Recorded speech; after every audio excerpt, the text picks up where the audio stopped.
Hello third good afternoon. ഇന്ന് നമുക്ക് പഠിക്കാനുള്ള ടോപ്പിക്ക് എപ്ലാസ്റ്റിക് അനീമിയ ആണ്. നമ്മൾ 2-3 ദിവസമായിട്ട് ഹെമറ്റോളജിക്കൽ ഡിസീസ് കണ്ടീഷനാണ് പഠിച്ചുകൊണ്ടിരിക്കുന്നത്. അതിലുൾപ്പെടുന്ന ഒരു ഡിസീസ് കണ്ടീഷനാണ് എപ്ലാസ്റ്റിക് അനീമിയയും. ഓക്കെ, അപ്പോൾ നമുക്ക് നോക്കാം ഇതെന്താണെന്ന്. Aplastic anaemia is a particular type of anaemia occurring due to marked reduction in precursor stem cells resulting in production of inadequate number of erythrocytes, leukocytes and platelets.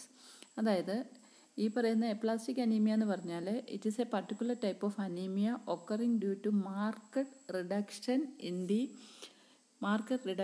The precursor stem cells of bone marrow resulting in production of inadequate number of erythrocytes, leukocytes and platelets. എന്ന് പറഞ്ഞാൽ ഈ ഒരു particular type of anaemia എങ്ങനെയാണ് ഉണ്ടാകുന്നതെന്ന് ചോദിച്ചാൽ, അതായത് നമ്മുടെ bone മാരോയിലുള്ള stem cells എന്ന് പറയുന്ന പ്രിക്കോഴ്സർ സെൽസാണ് എപ്പോഴും എറിത്രോസൈറ്റ്സ്, ല്യൂക്കോസൈറ്റ്സ്, പ്ലേറ്റ്ലെറ്റ്സ് എന്ന ബ്ലഡ് സെൽസ് ഉണ്ടാക്കുന്നത്. ഓക്കെ, ഈ പറയുന്ന പ്രിക്കോഴ്സർ സ്റ്റെം സെൽസിന് റിഡക്ഷൻ ഉണ്ടാകുമ്പോൾ അത് ഉൽപ്പാദിപ്പിക്കപ്പെടുന്ന എറിത്രോസൈറ്റ്സിനും ലൂക്കോസൈറ്റ്സിനും പ്ലേറ്റ്ലെറ്റ്സും കുറവുണ്ടാകുന്നു. അതിനാണ് നമ്മൾ എപ്ലാസ്റ്റിക് അനീമിയ എന്ന് പറയുന്നത്. Okay, so this is a particular type of anaemia occurring due to marked reduction in the precursor stem cells of bone marrow resulting in production of inadequate number of erythrocytes, leukocytes and platelets. ഈ erythrocytes എന്ന് പറഞ്ഞാൽ RBC, leucocytes എന്ന് പറഞ്ഞാൽ WBC, platelets എന്ന് പറഞ്ഞാൽ thrombocytes. ഇത് മൂന്നുമാണല്ലോ blood cells. അപ്പോൾ ഈ ബ്ലഡ് സെൽസ് ഉണ്ടാക്കുന്നത് സ്റ്റെം സെൽസ് ആണ്. സ്റ്റെം സെൽസ് എന്ന് പറഞ്ഞാൽ ബോൺമാരയിലുള്ള ഒരു പ്രത്യേക ടൈപ്പ് പ്രിക്കേഴ്സർ സെൽസിനെയാണ് നമ്മൾ സ്റ്റെം സെൽസ് എന്ന് പറയുന്നത്. ഈ സ്റ്റെം സെൽസ് ആണ് ഈ ബ്ലഡ് സെൽസിനെ ഉണ്ടാക്കുന്നത്. അപ്പം പ്രിക്കേഴ്സർ സെൽസായ സ്റ്റെം സെൽസിൻ്റെ റിഡക്ഷൻ കൊണ്ട് അത് ഉൽപ്പാദിപ്പിക്കപ്പെടുന്ന RBCസിലും WBCയിലും പ്ലേറ്റ്ലെറ്റ്സിലും റിഡക്ഷൻ ഉണ്ടാകുന്നു. അങ്ങനെ വരുന്ന പർട്ടിക്കുലർ ടൈപ്പ് ഓഫ് അനീമിയാണ് എപ്ലാസ്റ്റിക് അനീമിയ. ഓക്കെ, അപ്പോൾ അതിൻ്റെ ഡെഫിനിഷൻ അങ്ങനെയാണ് പറയുന്നത്. Anaemia it is a particular type of anaemia occurring due to marked reduction in precursor stem cells resulting production of inadequate number of erythrocyte, leukocytes and platelets. Okay, ഇനി അതിൻ്റെ ഇറ്റിയോളജി എന്താണെന്ന് നമുക്ക് നോക്കാം. അതിൻ്റെ കാരണം പലതരമുണ്ട്. മെയിൻലി ഹെഡിറ്ററി റീസൺ ഉണ്ട് ഒന്ന്. രണ്ടാമത്തത് അക്വേഡുമാണ്. ഹെഡിറ്ററി എന്ന് പറഞ്ഞാൽ പാരമ്പര്യമായിട്ട് തന്നെ കിട്ടുന്നതും, അക്വേഡ് എന്ന് പറഞ്ഞാൽ ജനിച്ചു കഴിഞ്ഞ് പിന്നെ പല കാരണങ്ങൾ കൊണ്ട് അക്വയർ ചെയ്യുന്നതിന് നമ്മൾ അക്വേഡ് എന്ന് പറയുന്നത്. ഇതിനകത്ത് ഹെഡിറ്ററി എന്ന് പറയുന്ന ടൈപ്പിനകത്ത് ആ പർട്ടിക്കുലർ ടൈപ്പ് ഓഫ് എപ്ലാസ്റ്റിക് അനീമിയയ്ക്ക് ഒരു പ്രത്യേക പേരുണ്ട്. അതിൻ്റെ പേരാണ് ഫാൻകോനീസ് അനീമിയ. ആൻഡ് ഈ ഫാൻകോനീസ് അനീമിയ എന്ന് പറഞ്ഞാൽ hereditary form of aplastic anaemia ആണ്, which is an autosomal disorder. Okay, പിന്നെ ഈ particular type of hereditary aplastic anaemia onset vary ചെയ്യും.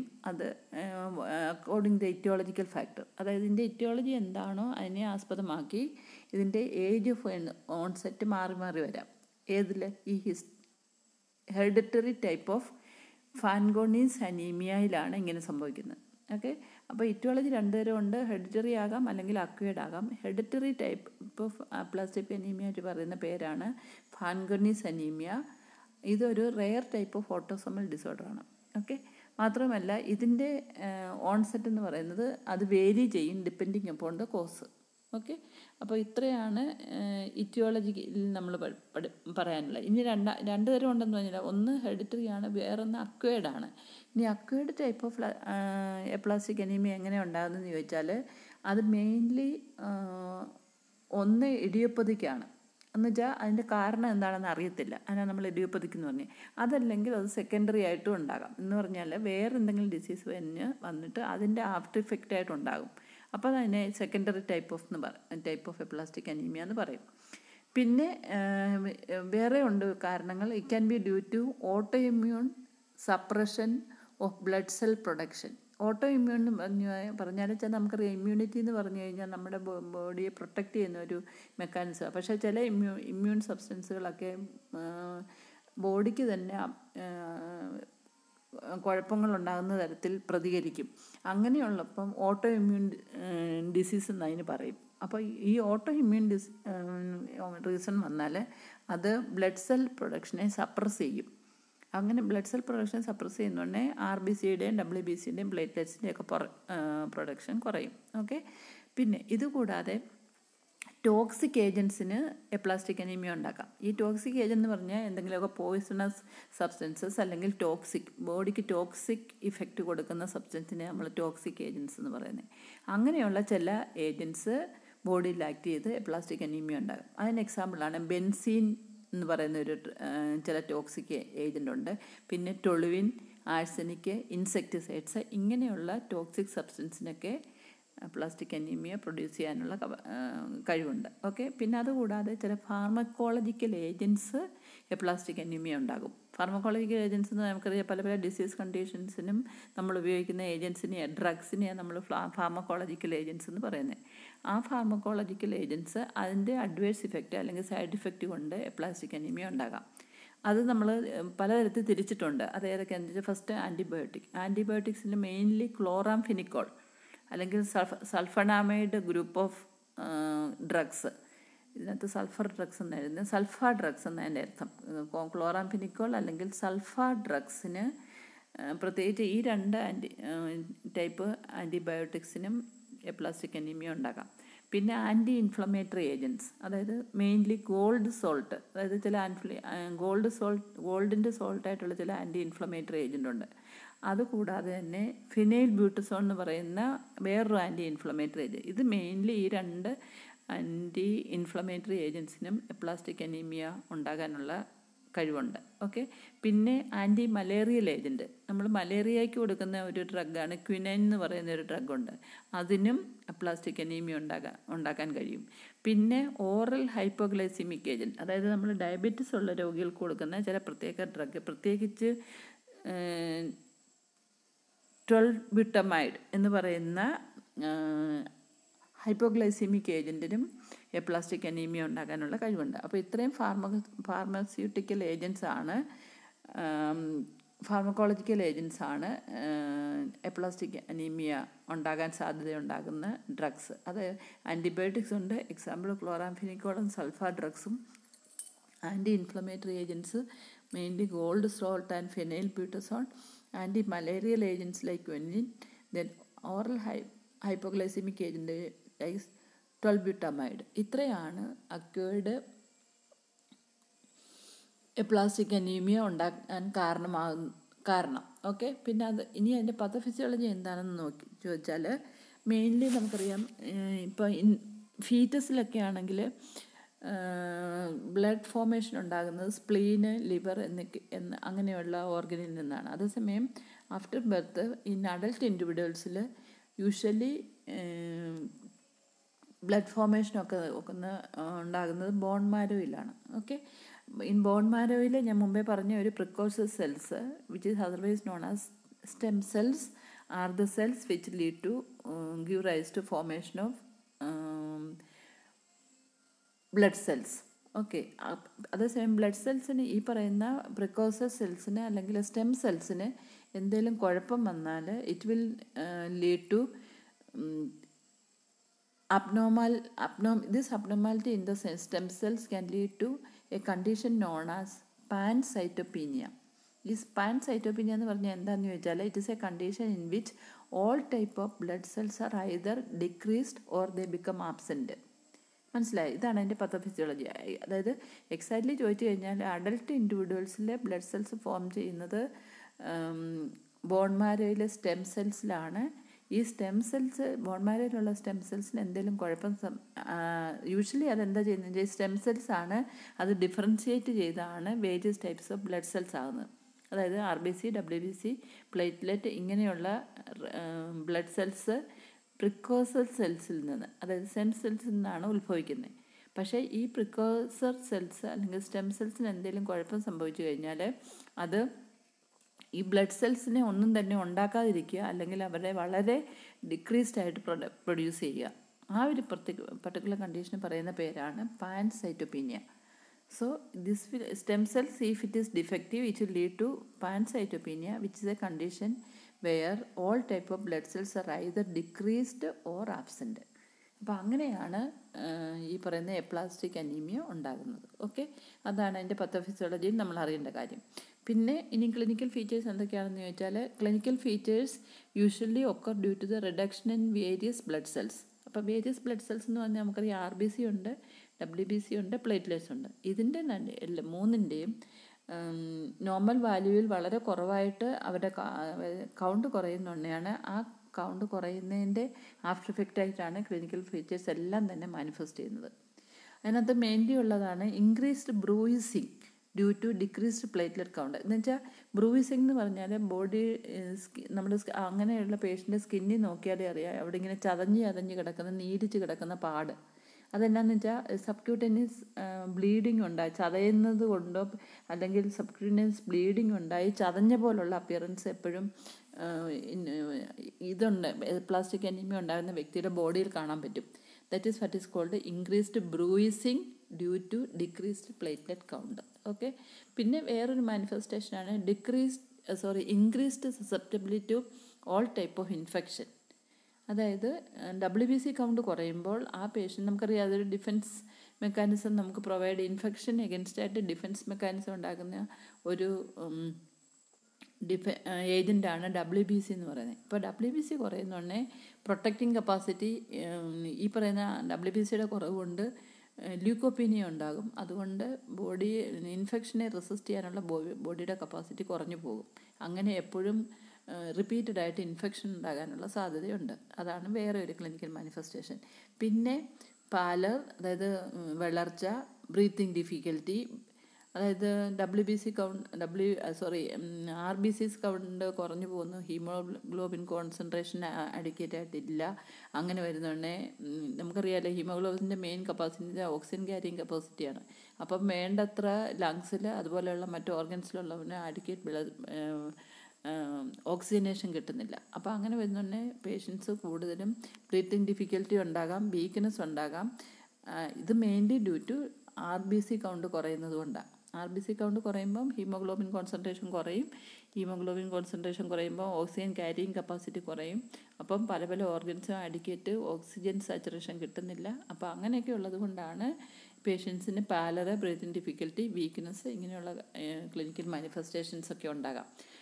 ഇനി ഡയഗ്നോസ് എങ്ങനെയാണ് നടത്തുന്നതെന്ന് ചോദിച്ചാൽ, usually from the patients history and clinical features. പിന്നെ അസസ്മെൻറ്റ് ഓഫ് CBC, ഇതിനകത്ത് എഴുതിയേക്കുന്നത് CBO എന്നാണ്, അത് തെറ്റാണ്. CBC അതായത് complete blood count which shows മുമ്പേ പറഞ്ഞ പാൻസൈറ്റോപീനിയ കാണിക്കും. അതായത് marker reduction in the RBC count, WBC count and platelet count. ഒന്നിൽ അതിൻ്റെ റിഡക്ഷൻ കുറയും, അല്ലെങ്കിൽ അവരുടെ അത് ആബ്സെൻ്റ് ആയിട്ടും കാണാം. ഓക്കെ, പിന്നെ അതിനകത്ത് മെയിൻലി കാണുന്നതാണ് in severe cases of aplastic anaemia neutrophil counts becomes less than 500 per ml and also platelet count less than 20,000 and reticulocyte less than 1%. ഇങ്ങനെയൊക്കെ ആയിരിക്കും പേഷ്യൻസിൻ്റെ ഫൈൻഡിങ്സ്. Okay, clinical features. അപ്പം assessment of CBC count reveals many things such as pancytopenia.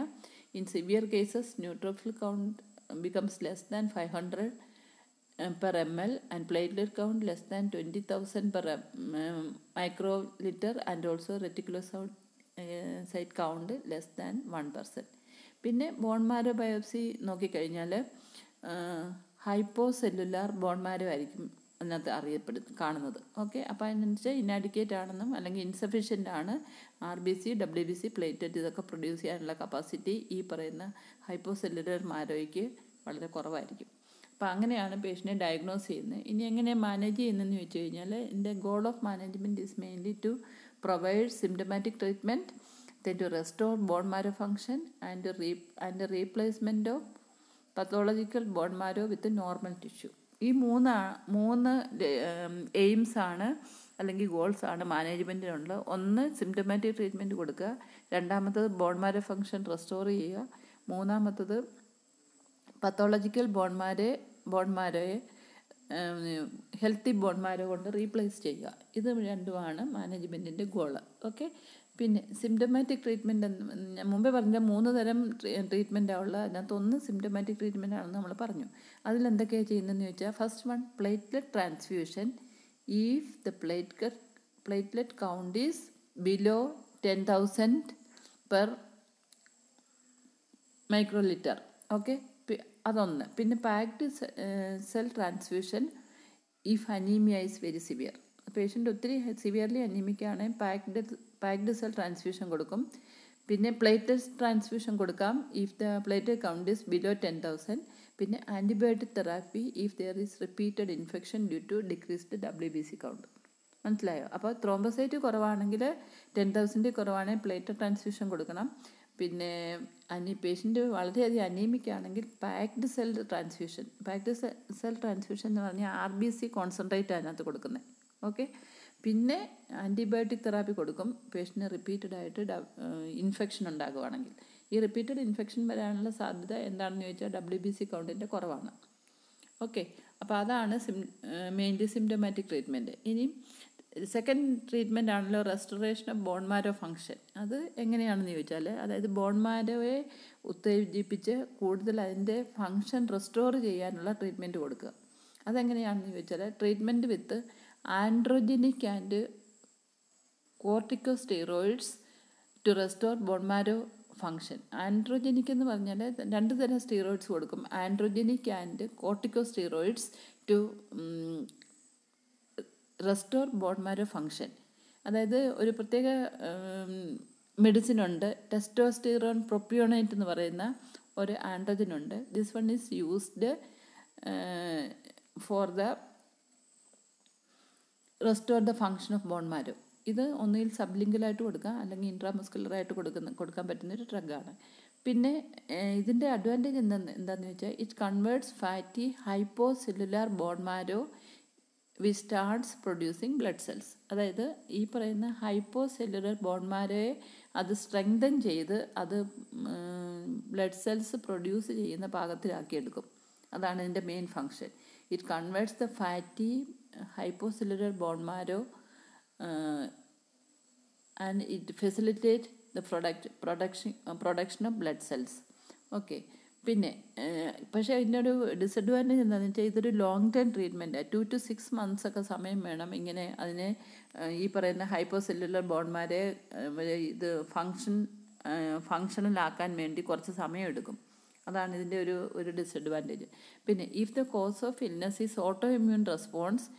അതായത് ഇനിയും auto immune response കൊണ്ട് നമ്മൾ ഇറ്റിയോളജി പഠിച്ചപ്പോൾ ഒരു കാരണം പറഞ്ഞു ഓട്ടോ ഇമ്മ്യൂൺ പ്രോബ്ലം ആണെന്ന്. ഇങ്ങനെ ഓട്ടോ ഇമ്മ്യൂൺ പ്രോബ്ലം കൊണ്ടാണ് എപ്ലാസ്റ്റിക് അനീമിയ ഉണ്ടാകുന്നതെങ്കിൽ അതിന് കൊടുക്കുന്ന treatment high dose of dexamethasone immuno suppressive therapy in the form of anti lymphocyte or anti lymphocyte globulin may be used.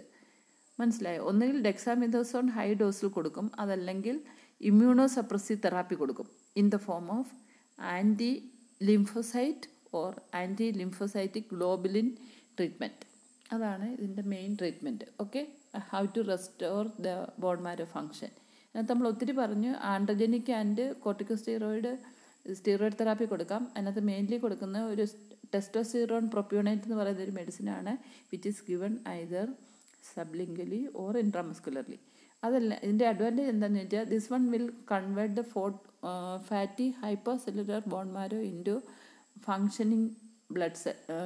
Functioning marrow which will produce blood cells. Okay. Different types of blood cells. പിന്നെ അതിനുള്ളൊരു കുഴപ്പം എന്താ വെച്ചാൽ long term treatment ആണെന്നുള്ളതാണ്. വേറെ ഇനി auto immune response കൊണ്ടാണ് disease ഉണ്ടായെങ്കിൽ അതിന് high dose of dexamethasone treatment കൊടുക്കും. അതല്ലെങ്കിൽ ഇമ്മ്യൂൺ സപ്രസീവ് എന്നാണ്, അങ്ങനെയല്ല, ഇത് immuno suppressive therapy in the form of anti lymphocyte or anti lymphocyte globulin therapy. Okay. അതാണ്. ഇനിയും വേറൊരു ട്രീറ്റ്മെൻ്റ് ഉണ്ട്, ബോൺ മാരോ റീപ്ലേസ്മെൻറ്റ്. അത് നമ്മൾ കേട്ടിട്ടുണ്ടാവില്ല. അതായത് പേഷ്യൻ്റെ ബോൺ മാരോയ്ക്കകത്തുള്ള ആ മാരോ റീപ്ലേസ്മെൻറ്റ് ചെയ്യണം.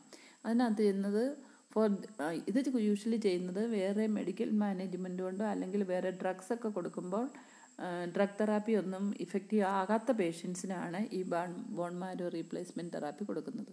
പക്ഷേ അതിനൊരു പ്രത്യേകത എന്താണെന്ന് വെച്ചാൽ അതിന് മാച്ച് ചെയ്യുന്ന ബോൺ മാരോ പേഷ്യൻറ്റിൻ്റെ തന്നെ സഹോദരങ്ങളിൽ നിന്നോ ഒക്കെ കിട്ടണം. നമ്മൾ ബ്ലഡ് മാച്ച് ചെയ്യുന്ന ബ്ലഡ് കൊടുക്കണമെന്ന് പറയത്തില്ലേ, അതുപോലെ തന്നെ ഈ ബോൺ മാരോ അല്ലെങ്കിൽ പേഷ്യൻറ്റിന് മാച്ച് ചെയ്യുന്നതായിരിക്കണം. അതിനാ പറയുന്നത് ഹിസ്റ്റോ കോമ്പാറ്റബിൾ സിബ്ലിങ്സ് പേഷ്യൻസിനുണ്ടാവണം. ഹിസ്റ്റോ കോമ്പാറ്റബിൾ സിബ്ലിങ്സ് എന്ന് പറഞ്ഞാൽ ഈ ബോൺ മാരോ ട്രാൻസ്പ്ലാന്റ് ചെയ്യുമ്പോൾ അത് പേഷ്യൻറ്റിന് സ്യൂട്ടബിളായിട്ടുള്ള ഒരു വ്യക്തിയിൽ നിന്ന് എടുക്കണം. അത് കിട്ടണമെങ്കിൽ അവരുടെ സ്വന്തം സഹോദരങ്ങളിൽ നിന്നൊക്കെയാണ് യൂഷ്വലി കിട്ടത്തുള്ളൂ. അതാണ് ഈ പറയുന്ന ബോൺ മാരോ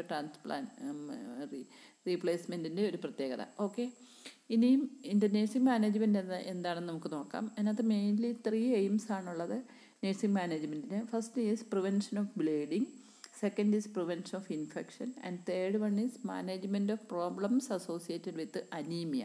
അപ്പോൾ ഇത് 3ഉമാണ് പേഷ്യൻറ്റിന് മെയിൻലി ഉള്ള പ്രോബ്ലം.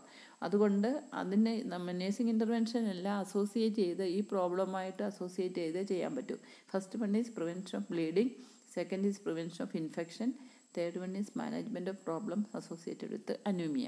ഇതാണ് ഈ 3 എയിംസിലാണ് നേഴ്സിംഗ് മാനേജ്മെൻറ്റ് നമ്മൾ പ്ലാൻ ചെയ്യുന്നത്. ഓക്കെ, അതിനകത്ത് first one prevention of bleeding എങ്ങനെയാണെന്ന് നോക്കാം. അതിനകത്ത് nursing intervention to prevent mainly bleeding are first one maintain skin integrity of the patient. അതായത് സ്കിൻ ഇൻറ്റഗ്രിറ്റി പ്രിവെൻറ്റ് ചെയ്യുക. കാരണം കൂടുതൽ ബ്ലീഡിങ് ഉണ്ടാകാൻ സാധ്യതയുള്ളത് കൊണ്ടാണ് സ്കിൻ ബ്രേക്ക് ഡൗൺ ഉണ്ടാകാതെ നോക്കണം. പ്രത്യേകിച്ച് patient bed sore, pressure sore ഇതൊന്നും ഉണ്ടാകാൻ പാടില്ല. അതുകൊണ്ട് പേഷ്യൻറ്റിനെ എയർ ഓർ വാട്ടർ മാട്രസിൽ വേണം കിടത്താൻ. പ്രത്യേകിച്ച് ബെഡ്ഡൻ ഒരു നമ്മുടെ പേഷ്യൻ്റ് വളരെ ബെഡ്ഡൻ ആണെങ്കിൽ പ്രഷർ സോർ ഉണ്ടാകാതിരിക്കാൻ നോക്കണം. സ്കിൻ ഇൻറ്റഗ്രിറ്റി മെയിൻറ്റെയിൻ ചെയ്യണം. അതുകൊണ്ട് ഒന്നുകിൽ എയർ ഓർ വാട്ടർ മാട്രസ് വേണം പേഷ്യൻറ്റിന് വേണ്ടി ഉപയോഗിക്കാൻ. പിന്നെ minimize venipuncture sites by collecting all sample in 1 chance using small gauge needle. അതായത് പേഷ്യൻറ്റിന് ഇഞ്ചക്ഷൻ കൊടുക്കുമ്പോൾ സ്മോൾ ഗേജ് ഉള്ള നീഡിലേ ഉപയോഗിക്കാവുള്ളൂ. മാത്രമല്ല ഒരുപാട് പ്രാവശ്യം പേഷ്യൻറ്റിനെ കുത്തുന്നത് അവോയ്ഡ് ചെയ്യുക. ഇഞ്ചക്ഷൻ കൊടുക്കുന്നതും കുത്തുന്നതും അവോയ്ഡ് ചെയ്തിട്ട് ഒരു നീഡിൽ ഇൻസെഷൻ കൊണ്ട് ഇപ്പോൾ ഒരുപാട് ഇൻവെസ്റ്റിഗേഷൻ പറഞ്ഞിട്ടുണ്ട്. അത് പല പ്രാവശ്യമായിട്ട് കുത്താതെ ഒരു പ്രാവശ്യം സാമ്പിൾ ഒറ്റ കുത്തിന് തന്നെ കളക്ട് ചെയ്തെടുക്കുക. എല്ലാ ഇൻവെസ്റ്റിഗേഷനും വേണ്ടി, ബ്ലഡ് ഇൻവെസ്റ്റിഗേഷനൊക്കെ ചെയ്യാൻ വേണ്ടി ഒരു പ്രിക്ക് കൊണ്ട് കഴിയുന്നത്ര ബ്ലഡ് ആസ്പിറേറ്റ് എടുത്ത് വേണം ഇൻവെസ്റ്റിഗേഷനൊക്കെ അയക്കാൻ. അല്ലാതെ ഓരോ ഇൻവെസ്റ്റിഗേഷനും ഓരോ പ്രാവശ്യം നീഡിൽ പ്രിക്ക് അവോയ്ഡ് ചെയ്യുക. ഓക്കെ, പിന്നെ കഴിയുന്നതും ഇൻട്രാമസ്കുലർ ഇഞ്ചക്ഷൻ പേഷ്യൻസിന് അവോയ്ഡ് ചെയ്യണം.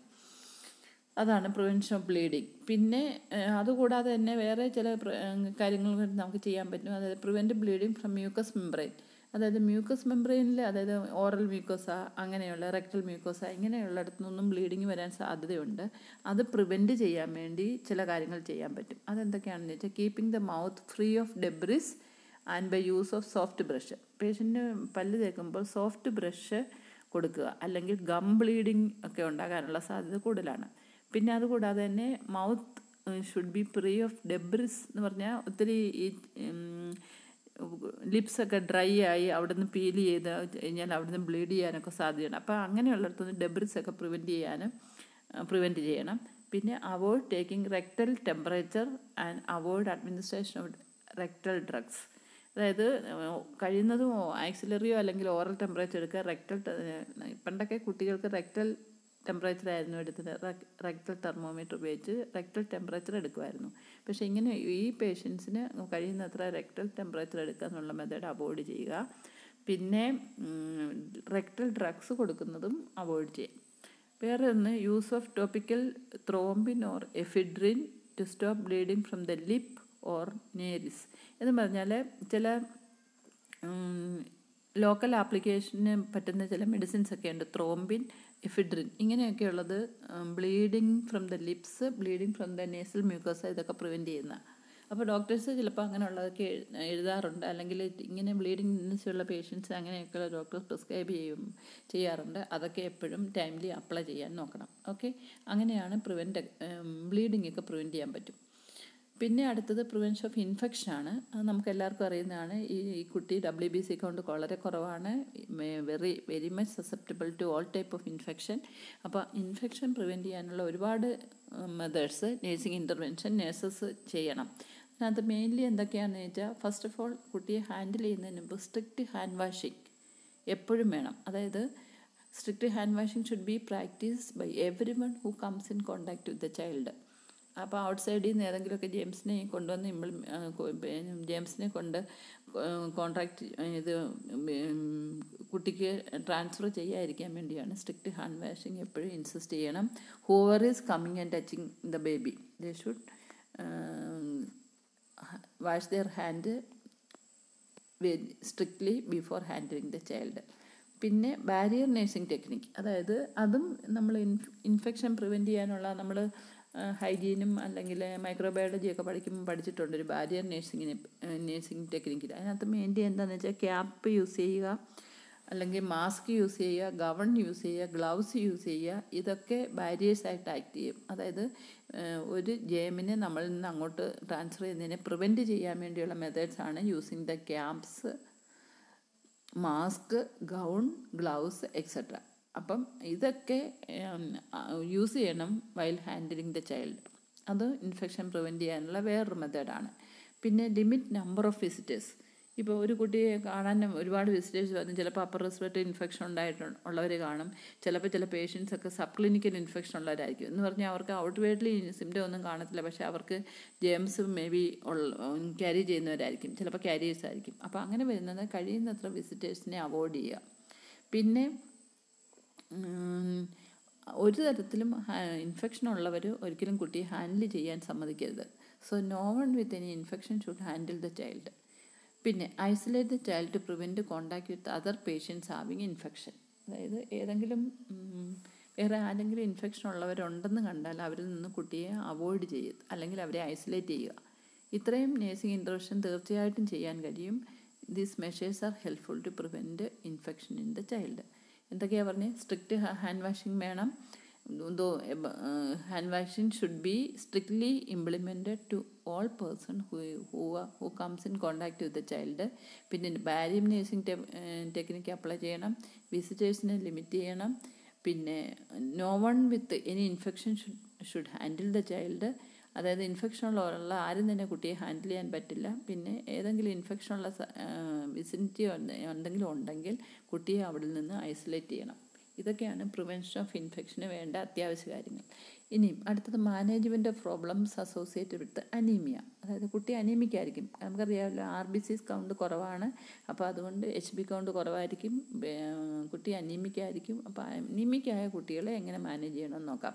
Monitor the child's HB level at regular basis. അതായത് കുട്ടിയുടെ HB ലെവൽ റെഗുലർ ബേസിസിൽ മോണിറ്റർ ചെയ്യണം. പിന്നെ administer oxygen if the child is dyspnoeic. അതായത് കുട്ടികൾക്ക് നമ്മൾ ക്ലിനിക്കൽ ഫീച്ചേഴ്സ് ഡിസ്നിയെ പറഞ്ഞായിരുന്നു. അപ്പോൾ ഡിസ്നിയുള്ള കുട്ടികൾക്ക് ഓക്സിജൻ കൊടുക്കണം. അത് ഡോക്ടേഴ്സിൻ്റെ ഓർഡർ മിക്കപ്പോഴും ഉണ്ടാകും. അത് അതിൻ്റേതായ രീതിയിൽ നന്നായിട്ട് അഡ്മിനിസ്റ്റർ ചെയ്യണം. പിന്നെ administer packed cell if prescribed. നമ്മൾ പറഞ്ഞു പാക്ഡ് സെല്ല് കൊടുക്കണം. RBC കൗണ്ട് കുറവായതുകൊണ്ടും HB കുറവായതുകൊണ്ടും ഡോക്ടേഴ്സിൻ്റെ ഓർഡർ ഉണ്ടെങ്കിൽ അത് പ്രോപ്പർലി അഡ്മിനിസ്റ്റർ ചെയ്യണം. പിന്നെ monitor growth and development of the child. ഈ കുട്ടി ചിലപ്പം കുറച്ചൊക്കെ ഗ്രോത്ത് ആൻഡ് ഡെവലപ്മെൻറ്റ് കുറച്ചൊരു പുറകോട്ട് നിൽക്കാനുള്ള സാധ്യതയുണ്ട്. എന്തുകൊണ്ടാണ്? കാരണം കുട്ടിക്ക് വളരെ ക്ഷീണമുണ്ട്, ഓക്സിജൻ ക്യാരിങ് കപ്പാസിറ്റി പ്രോപ്പർലി ഇല്ല. അതുകൊണ്ട് ഒരുമാതിരി കുറച്ചൊക്കെ ഒരു എക്സ്റ്റെൻറ്റ് വരെ ക്രോണിക് ആയിക്കഴിഞ്ഞാൽ റിട്ടാർഡ് ഗ്രോത്ത് ഒക്കെ ഉണ്ടാകാനുള്ള സാധ്യത കൂടുതലാണ്. അപ്പോൾ അതുകൊണ്ട് monitor the growth and development of the child എന്ന് പറയുമ്പോൾ കുട്ടിയുടെ വെയിറ്റൊക്കെ കോൺസ്റ്റൻ്റ്ലി റെക്കോർഡ് ചെയ്യണം. പിന്നെ അതുകൂടാതെ provide adequate rest to the child. കുട്ടിക്ക് ഒത്തിരി എക്സർഷൻ വരാതിരിക്കത്തക്കണ്ണുള്ള അതിന് ഒരുപാട് അത് വീക്ക് ചൈൽഡായിരിക്കും. അപ്പോൾ അങ്ങനെ വരുന്നുണ്ടെങ്കിൽ കുട്ടിക്ക് കഴിയുന്നത്ര റെസ്റ്റ് എടുക്കാനുള്ള പ്രൊവിഷൻ കൊടുക്കണം. അതാണ് management of problems associated with anaemia. എന്തൊക്കെയാണ്? റെഗുലർ ബേസിസിൽ HB ലെവൽ നോക്കണം. ഓക്സിജൻ അഡ്മിനിസ്ട്രേഷൻ ഉണ്ടാകും മിക്കവാറും പേഷ്യൻറ്റിന്, അത് അഡ്മിനിസ്റ്റർ ചെയ്യാം. പിന്നെ പാക്സെൽ ട്രാൻസ്ഫ്യൂഷൻ കൊടുക്കണം if it is prescribed. Assessment of growth and development of the child and provide adequate rest to the child. Okay. പിന്നെ അടുത്തത് നമുക്ക് ഇത്രയാണ് മെയിൻലി നമ്മൾ നേഴ്സിംഗ് മാനേജ്മെൻറ്റിലും അറിയേണ്ടത്. അപ്പോൾ അതിനകത്ത് നമ്മൾ എന്തൊക്കെ പറഞ്ഞു? അതായത് prevention of infection, then prevention of bleeding and also managing the Child with anaemia. Okay. അപ്പോൾ ഇത്രയാണ് നമ്മളുടെ എപ്ലാസ്റ്റിക് അനീമിയയുടെ നേഴ്സിംഗ് മാനേജ്മെൻറ്റ്. ഓക്കെ.